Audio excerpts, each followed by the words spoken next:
කිසිදු පුරවැසියෙකුට ඇඟිල්ල දික් කරලා කියන්න පුළුවන්ද ආණ්ඩුවේ දේශපාලන අධිකාරියෝ හොරකම් කරනවා කියලා? අවුරුදු 76කට පස්සේ ආණ්ඩුවක් හැදුනා. මහජනයාගේ මුදල් රුපියලක් 7ක් හොරකම් කරන්නේ නැති ආණ්ඩුවක්. ඒක තමයි මේ ජාතික ජනබලවේගයේ ආණ්ඩුව. දැන් මොකද වෙලා තියෙන්නේ? මේ ටික හරියට මෙලාගෙන සැලසුම් කරලා ඉදිරියට අපි යනවා. ඒතර මොකද වෙන්නේ? විරුද්ධ දේශපාලන ව්‍යාපාර වල තමන්ගේ දේශපාලන අනාගතයම අවසන් වෙනවා මතක තබා ගන්න. දැන් මොකද වෙලා තියෙන්නේ? ඒ නිසා මාධ්‍ය සාකච්ඡා වෙන මොකවත් නැහැ හොඳයි. හවස 7 ප්‍රවෘත්ති බලනකොට අඬනවා. පේන්නේ නැද්ද? නේද? වැඩිපුරම තියෙන මොකද්ද? අඳෝනාව. මම වෙලාවක හිතුවා මාධ්‍ය ඉස්සරහා ඔච්චර අඬනවා නම් ගෙදර කොච්චර අඬනවද කියලා. හරි අඳෝනාවක් නේද තියෙන්නේ?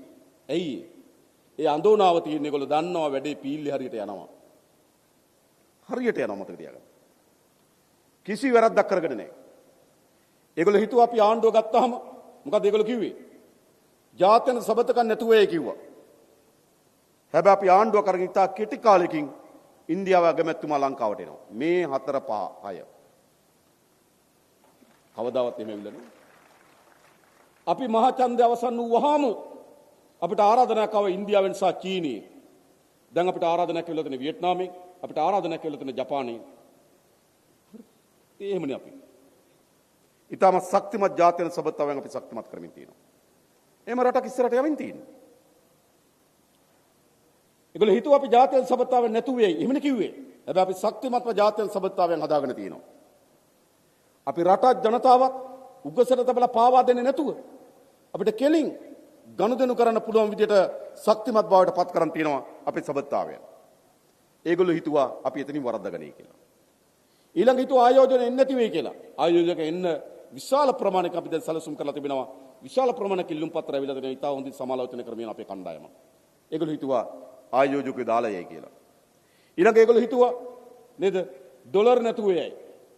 මොනවද නොකියුවේ නේ? අපි හාමුදුරන් වහන්සේලා දාන වේල නොලැබී පෙරහැර නතර වෙයි. මේ ඔක්කොම ඒගොල්ලෝ අපිට කිව්වනේ. හැබැයි මොකද්ද අපි කරලා තියෙන්නේ? ඒගොල්ලෝ කියපුවා, ඒගොල්ලෝ ගැන අපි ගැන හිතපුවා සියල්ල අපි වෙනස් කරලා තියෙනවා. වෙනස් කළා වඩාත් සුබදායි දිශාවකට මේ රටේ පරිවර්තනය aran තියෙනවා. දැන් ඒගොල්ලෝ මොකද වෙලා තියෙන්නේ? ඒගොල්ලෝ දැන් අඳෝනාවකට පත් වෙලා තිබෙනවා. නේද? මාධ්‍ය සාකච්ඡා නේද? එක්කෙනෙක් ගෙදර, තව කෙනෙක් කාර්යාලේ, තව කෙනෙක් පාරේ නේද බලන්නකො. මොකද වෙලා තියෙන්නේ? ඒ මාධ්‍ය වලින් දෙන හඬක් කරනකොට තිස්සේ ඉන්න ජයශ්‍රී මහත්තයාගෙන් ඇහුවනේ. ඉන්නවද? නැහැ. ගමේ නැහැ මීඩියා 4 ප්‍රවෘත්ති වල ඉන්න කට්ටිය. ඉන්නවද ගමේ? ගමේ රැස්වීමක් තිබ්බද? ගමට අවිලා සාකාවක් හැදුවද? නැහැ. 7 ප්‍රවෘත්ති වල ඉන්නවා ගමේ නැහැ මතක තියාගන්න. ඔය ප්‍රවෘත්ති වලින් හදන විද්‍යාවෙන් තවදුරටත් අපේ රටේ දේශපාලන වෙනස් කරන්න බෑ. අපි ඉතාමත් හොඳින් මේ සැලසුම හදලා තියෙන්නේ. මේක ආපහු හරවන්න දෙන්න ඕනද? නෑ මේක හරවන්න නෙවෙයි. මේක ආරක්ෂා කරලා ශක්තිමත් කරලා ඉදිරියට ගෙන යාම තමයි අපේ රටේ ජනතාවට තියෙන අනාගතය. මෙන්න මොකද්ද තියෙන පාර? එක්කෙනෙක් නැගිටලා කියනවා ඊට වඩා මේක හොඳයි කියලා. එකක් කියන්නද? මීට වඩා හොඳ පාර? කොයිද හොඳ පාරවත්? මේක තමයි පාර.